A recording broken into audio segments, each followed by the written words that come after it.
Hi viewers, welcome back to my YouTube channel. So today special మేము నెయ్యి చేస్తున్నాము. So రాగాన్విత కోసం మేము 10 డేస్కి ఒకసారి నెయ్యి చేస్తాము.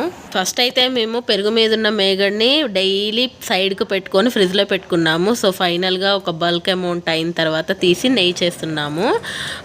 సో అందరిలాగా మేము మిక్సీలో పట్టకుండా చేత్తో వెన్న తీసాము. చూడండి ఎంత వెన్న ముద్ద వచ్చిందో. సో వెన్న తీసిన తర్వాత దాన్ని కాగబెట్టి మనం నెయ్యి ప్రిపేర్ చేస్తాము. సో చూసారు కదా, వెన్న బాగుంది కదా. సో ఇది చాలా సింపుల్ లాగా కనిపిస్తుంది కానీ సింపుల్ ఏం కాదండి. చిలికి చిలికి చేయాలంటే చాలా టైం పడుతుంది. సో దీని తర్వాత మనం డైరెక్ట్గా పొయ్యి మీద పెట్టుకొని వేడి చేసుకుంటే నెయ్యి ప్రిపేర్ అయిపోతుంది. చూసారు కదా, నెయ్యి అయితే ప్రిపేర్ అయిపోయింది. ఈ వీడియో కానీ మీకు నచ్చినట్టయితే please subscribe to my channel. And channel name గుర్తుంది కదా, రాగాన్విత, గుర్తుంచుకోండి. Thank you for watching us. Bye.